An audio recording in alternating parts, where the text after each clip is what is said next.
That's how bad my latch was. That milk gets everywhere. I'm not sure if God made latch innate and we've messed it up with all of our interventions and the things that we put in our body. It's not something that you really want while you're in public to have like wet spots. It's not cute.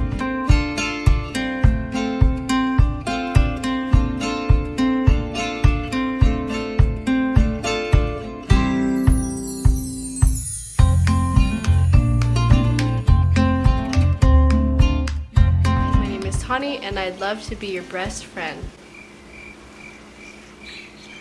Okay, that was so cringy. My name is Tawny from unraveledmotherhood.com, and today I wanted to talk about breastfeeding and some things you might not know about breastfeeding, some tips if I know any tips, and share with you my experience.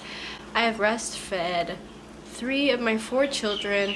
My eldest is my stepson, so I haven't breastfed him, but I've breastfed all of my biological children and will continue to breastfeed as we have more children. So I just wanted to share with you and just talk with you about breastfeeding. The first thing that I didn't really know about breastfeeding was that latch is not innate. So I'm not sure if God made latch innate and we've messed it up with all of our interventions and the things that we put in our body and our environments and the stress we are put under and we put baby under.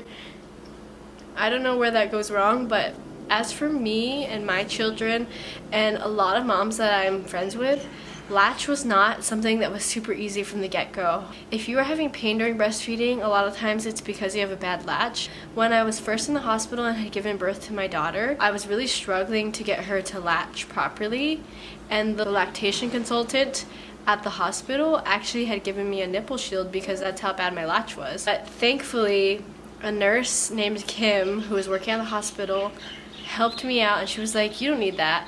And she helped me to encourage me to breastfeed without the nipple shield. Having an extra step for breastfeeding, which there's nothing against nipple shields, if you use that, that's great. But it's just another step and another thing to get used to. So I was really grateful that that nurse encouraged me and helped me out, because I think a lot of times when we struggle with breastfeeding, it's this overwhelming time where we just gave birth, we're hormonal, we don't know what's best for our child because we don't have the communities that we used to. It's just another thing to be stressed out about, like, am I feeding my child enough? If I continue to try to breastfeed, am I starving him?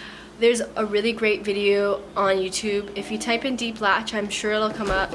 Just know that if you're not really comfortable with your family seeing nudity, that there's women breastfeeding and showing you how to do deep latch. So that might be something you want to do on your own time, and maybe not have on the big screen if you have it in the living room. Anyways, get the resources you need to get help, because it's really worth breastfeeding. And I will link a video down below, and I'll try to link it up here.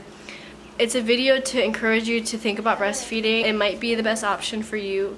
It might not, but it's something to think about and to just really look into before you write it off. The next thing that I didn't really know about breastfeeding is that you will get engorged. And so when you first are having your milk come in, you are gonna have like these huge balloons for breasts. If you are a stay-at-home mother and you're planning to be home with your children, I'm a stay-at-home mother now. With my first, I was finishing my degree and I actually was away for a few hours of the day during the week. And so I needed to pump during that time. But if you are gonna be a stay-at-home mom and just with your baby basically all the time, you don't necessarily need to pump. The way your body is working is that your body is taking account for how much milk you're putting out. So you're nursing your baby, however much you're nursing your baby, and it's making that much milk. So if you are continually pumping to build a stat, you're going to be confusing your body, and your body won't regulate as quickly as it normally would if you weren't doing all this extra pumping. Another thing that I didn't really even think about was that my nipples could crack and bleed. I didn't really know that was a thing that happened to people. It's fairly normal. It's not good, and it's not a good sign that, like, it's a sign that you might have a bad latch, but it happens and you're gonna be okay. It's okay if your baby still nurses while you're bleeding. It's just going to be probably uncomfortable for you. So just try to get help for that latch as soon as possible. And that's an opportunity where the nipple shield can be a really helpful device. If you have a cracked nipple or nipples, I really got really badly like damaged nipples with my second, and the nipple shield was a huge like savior for me because I was still able to nurse, but I was able to nurse comfortably because I was in so much pain from the crackedness. That was just a way for me to still be able to nurse and not have all that pain, because the friction is really what caused the bleeding in the first place, and then you have to wait for that to heal, and so there's a long process kind of. So that's when a nipple shield can be really helpful. And also if you have inverted nipples, I don't personally have those, but I do want to talk to somebody who does have them and has breastfed. So if I do, I will let you know, and I will put it in the description.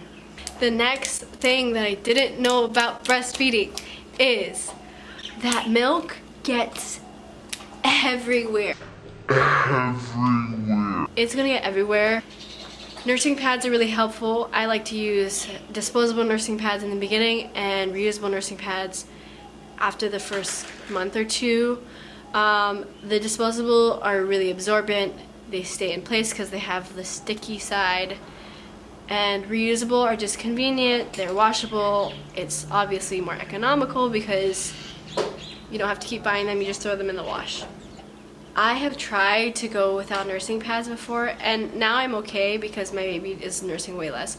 But I ended up with milk like on my shirt. It's just not something that you really want while you're in public, to have like wet spots. It's not cute. When you're breastfeeding, sometimes milk will end up on like the edges over here or on your baby's face. Sometimes the letdown's too much, sometimes they get distracted, so it's just like spraying everywhere. That can happen too. So milk will get everywhere.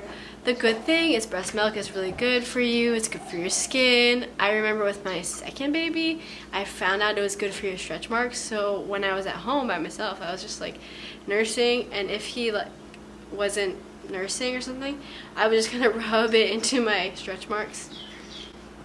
Is that TMI? Oh well. It will get better with time.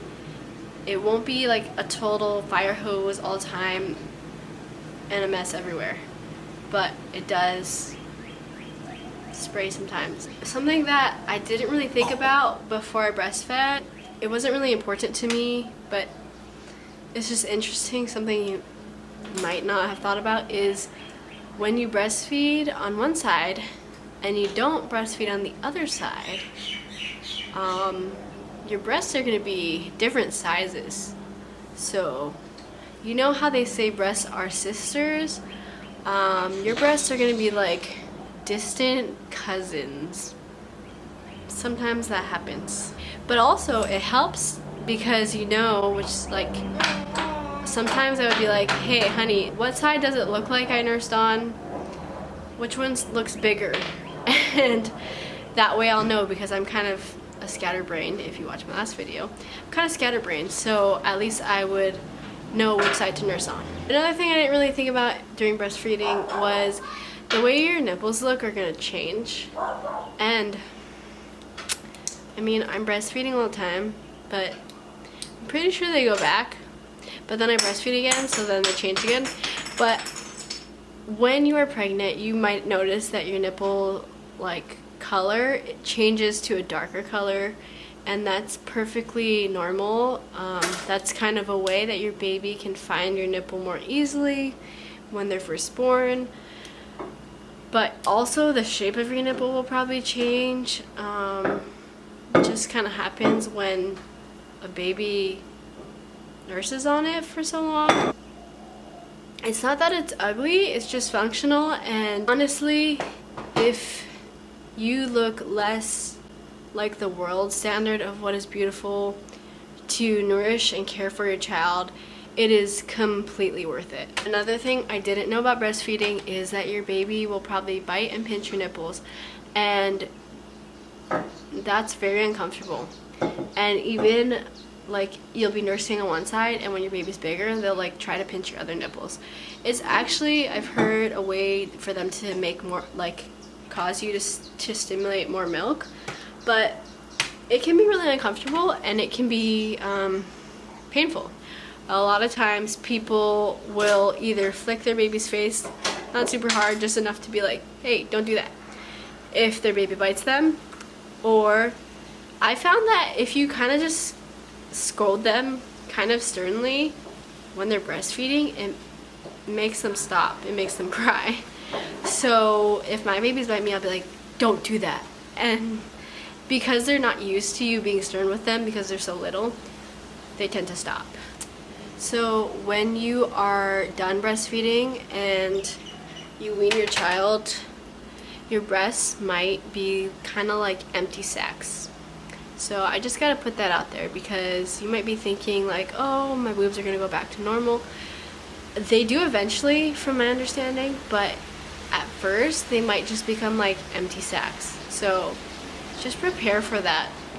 I am not sure because I have never really been pro-metabolic, but I've heard some really good things about your breasts becoming fuller after being on pro-metabolic, eating pro-metabolically. So maybe that's something to consider and look into if you are worried about that. Those were the main things that I did not know about breastfeeding. If you have anything that you didn't know about breastfeeding or that you were surprised about breastfeeding, please leave it in the comments below. I hope that this video will help some future breastfeeding mamas or encourage someone who's breastfeeding if they feel like nobody ever told them this or nobody said that they're having this problem. You're not alone. Like I said, I'll be your breast friend. Yeah, it's not a good joke. Thank you for watching this video. I hope the rain and this looks like a storm didn't totally disrupt this video. And I'm gonna go clean up the water that my 1-year-old just poured all over the floor. So I'll see you in the next one. I hope this was a blessing to you. Please like and subscribe if you enjoyed this video, and comment below if you have any input or anything to share about breastfeeding that you think other mamas could benefit from. I'll talk to you soon. Bye.